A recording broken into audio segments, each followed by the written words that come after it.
Quand on fait du sport, il y a des jours où on sent qu'on progresse et d'autres où on a l'impression de stagner. Mais s'il y a bien une chose que j'ai appris avec le temps, c'est que la progression, elle ne ressemble pas toujours à ce que l'on imagine. Parfois c'est juste une micro-amélioration, un détail, une habitude, un effort invisible. Et pourtant, c'est ça qui fait toute la différence. Bienvenue dans une nouvelle vidéo de la prépa Ironman. Aujourd'hui, je voulais vous faire une vidéo un petit peu différente que celle que vous avez l'habitude de voir, donc c'est-à-dire un peu moins centrée sur la partie entraînement, mais plutôt de parler, ou du moins de discuter avec vous un petit peu des leçons que j'ai pu tirer de ces quelques années de pseudo-athlète, pseudo-triathlète. Je pense que c'est bien et c'est d'ailleurs important de vous parler dans les vidéos de la partie un peu entraînement, de la partie physique. Mais je pense aussi et j'estime aussi qu'il est important de vous parler de la partie mentale et de la partie état d'esprit. Parce que dans ces sports, donc le triathlon, la course à pied, le vélo, tous ces sports d'endurance, la partie physique c'est bien, mais la partie mentale c'est aussi important de la travailler. Quand on fait ces sports-là, on a tendance à s'engager dans des prépas qui peuvent être assez longues, par exemple préparer un Ironman ou quand on prépare un marathon, et des fois dans des longues préparations ou dans des longues épreuves, que sont les triathlons longue distance ou les longues distances en course à pied ou en trail. Des fois, le physique, il a tendance à nous faire défaut, et dans ces moments-là, c'est la partie mentale et c'est la partie état d'esprit qui va prendre le relais. Mais pour ça, étant donné que c'est une vidéo un petit peu différente, je me suis dit, bon, allez, tant qu'à faire, on va changer d'endroit pour aller discuter de tout ça.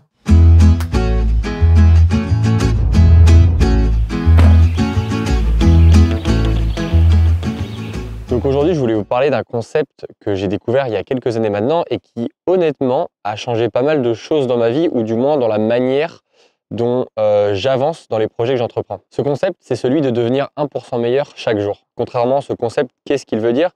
Eh bien, c'est l'idée derrière laquelle le fait de s'améliorer un petit peu, donc de devenir 1% meilleur chaque jour, au fil du temps, même si c'est des petites améliorations, ça aura des grands résultats si on prend ça sur un laps de temps suffisamment grand. Cette idée du 1% meilleur chaque jour, en fait, elle vient d'un constat assez simple, c'est le fait qu'on a tendance à sous-estimer les toutes petites actions et les toutes petites améliorations. On a toujours tendance à vouloir faire un gros truc d'un coup, parce qu'on se dit qu'une toute petite chose, ça ne va pas vraiment avoir d'impact. Cette théorie, si on la prend du point de vue mathématique, au final, le fait d'avoir seulement une toute petite amélioration, donc de 1% par jour, si on prend cet exemple sur un an, et bien au final, c'est presque 38 fois meilleur que l'on devient avec seulement ce petit pourcent chaque jour. Évidemment, ça paraît un peu ambitieux de se dire que sur une année entière, tous les jours, on va devenir un peu meilleur, ce petit pourcentage meilleur chaque jour.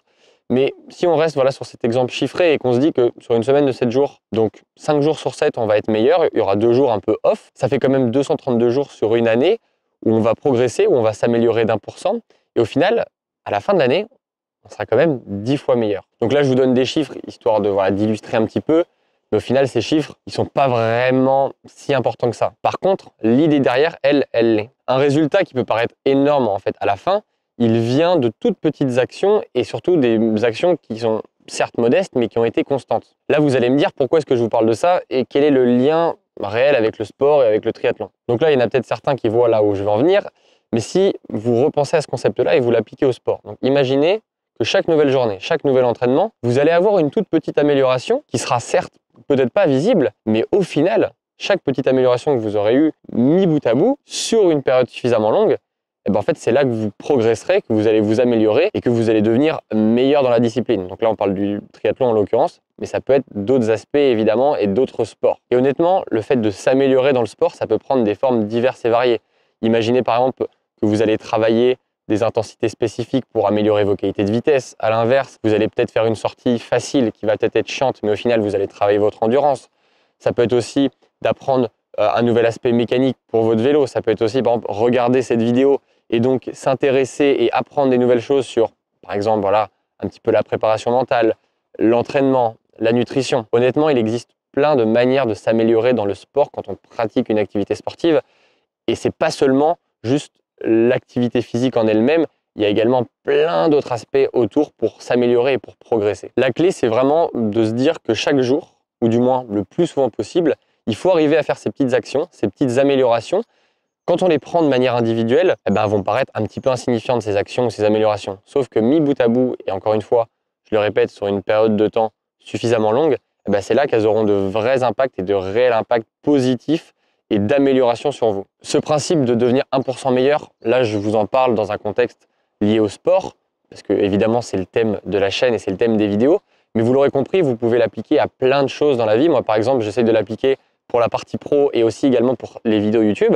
Il y a des jours où par exemple, j'ai pas forcément envie de travailler sur les vidéos, voilà, j'ai envie de faire autre chose, mais j'essaye au maximum de mettre dans mes to-do list chaque jour, de travailler un tout petit peu. Ça peut être par exemple d'écrire seulement pendant 10 minutes le script de la prochaine vidéo. Ça peut paraître ridicule, on se dit bah je vais pas faire juste 10 minutes, je ferai une autre fois seulement 1 heure et comme ça j'aurai avancé beaucoup plus. Mais au final, le fait d'avoir fait ces 10 minutes-là, le lundi, d'avoir fait ces 10 minutes-là le mardi, etc., et ben en fait sur la semaine, j'aurais travaillé peut-être plus d'1 heure ou peut-être plus d'1 heure et demie sur la vidéo ou sur les vidéos ou du moins sur les choses qui entourent ces vidéos YouTube. Et en fait, ça va être des toutes petites actions. Et quand on la regarde à l'échelle d'une semaine ou à l'échelle d'un mois, et ben en fait, c'est énorme les répercussions et les progrès que ça aura pu avoir. Et vous l'aurez compris, ce principe du 1% meilleur chaque jour, il est étroitement lié avec tous les concepts et tous les principes liés aux habitudes. Parce qu'en fait, en faisant ces petites actions qui vont peut-être vous paraître chiantes, au début, ça ne va pas forcément être un automatisme, mais au fil du temps, vous allez vous habituer et surtout votre cerveau va s'habituer à faire ces petites actions.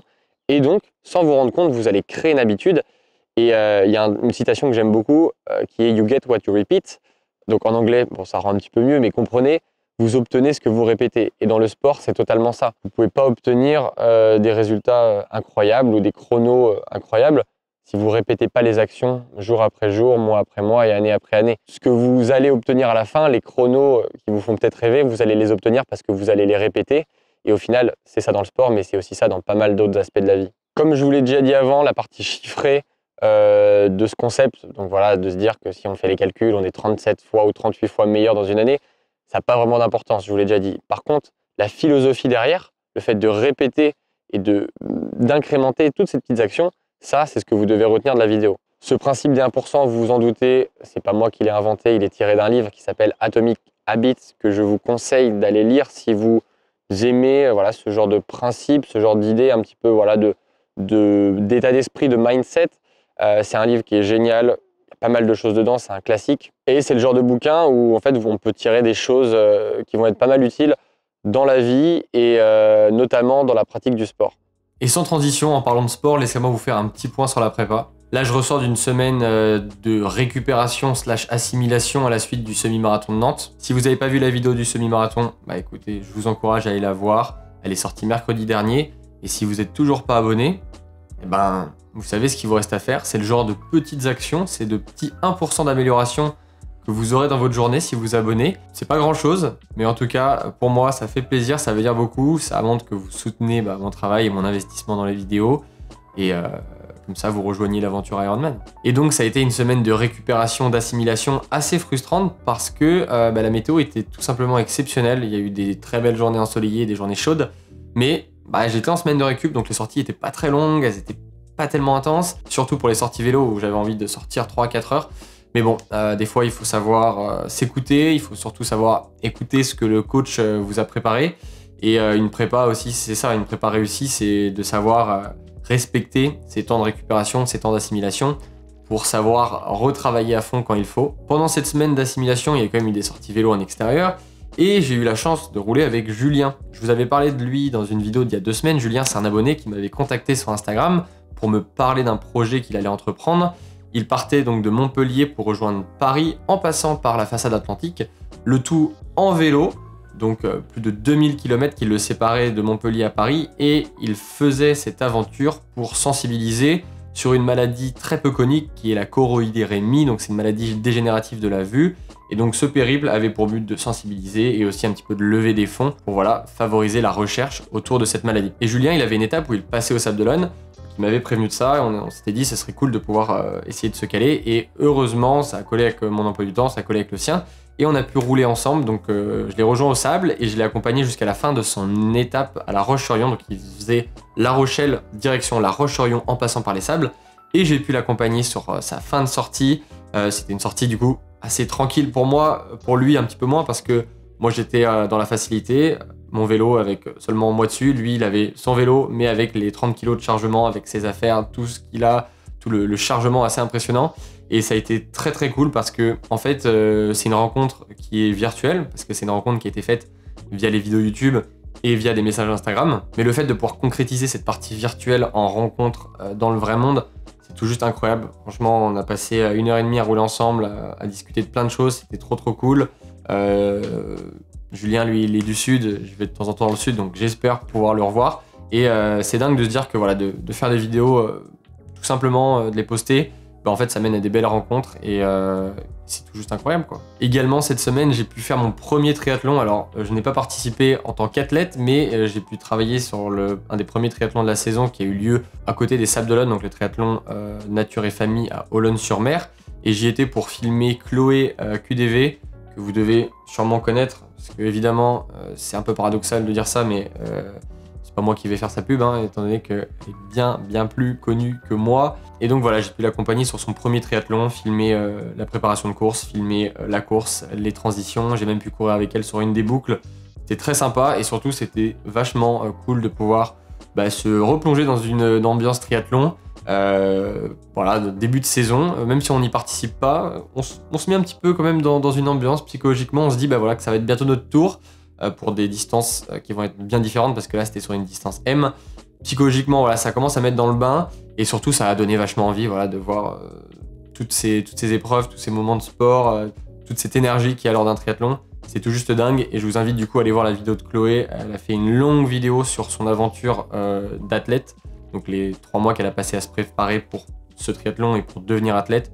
Une vidéo hyper cool qui casse un petit peu des clichés ou peut-être des freins quand on pense au triathlon, ce genre de choses. Donc allez voir sa vidéo, elle est tout juste incroyable. Mais encore une fois, c'est pas à moi de faire sa pub dans le sens où elle est très connue, moi non. Mais voilà, si vous n'avez pas vu passer cette vidéo, allez la voir. Et donc là, la semaine de récupération est terminée. Là, on est lundi, ça permet d'attaquer les grosses semaines de travail. Là, le mois de mai va être plutôt intense en termes d'entraînement. Vous le verrez dans les prochaines vidéos. On va arriver sur des grosses semaines à plus de 13-14 heures avec des grosses séances. Ça y est, on va commencer les grosses sorties à vélo de plus de 150 km. Et bon, tout ça, vous verrez ça dans les autres vidéos. Ça va être un mois de travail qui va être orienté du coup pour la fin du mois, le premier triathlon que je vais faire dans la saison et qui va être un peu l'échauffement, le crash test pour l'Ironman. Donc je vais partir à la fin du mois faire le Frenchman en distance L à Carcan. Donc il y a un triathlon assez connu que j'ai jamais fait et j'ai très hâte parce que déjà premier triathlon de la saison et surtout ça va permettre de pouvoir mettre en pratique tout ce qui a été fait depuis quelques mois maintenant parce que j'ai pu le mettre en pratique sur la partie course à pied et ça a payé avec les 2 PR sur le 10 km et sur le semi-marathon. Mais maintenant, il va falloir voir ce que ça donne sur la partie natation et sur la partie vélo. Donc voilà, ça a été une vidéo un peu différente, un peu plus tranquille, un peu plus courte aussi, moins orientée sur les séances, mais j'espère quand même qu'elle vous aura plu. S'il y a des sujets qui vous intéressent, des sujets où vous posez des questions, des choses que vous aimeriez que j'aborde dans des vidéos, faites-moi en part dans les commentaires. Ce sera avec plaisir de peut-être répondre à des questions dans les prochaines vidéos ou même en faire des vidéos à part entière, ça pourrait être très sympa. En tout cas, s'il y a bien une chose à retenir de la vidéo, c'est faites ces petites actions, même si elles paraissent insignifiantes, prises individuellement. Faites-moi confiance et faites confiance surtout au processus. Ces petites actions, elles auront un impact sur le long terme. Et si vous êtes arrivé à ce moment-là de la vidéo, commentez Small Steps Every Day, donc en référence, vous l'avez vu au sticker qui est collé dans ma chambre depuis maintenant 5-6 ans.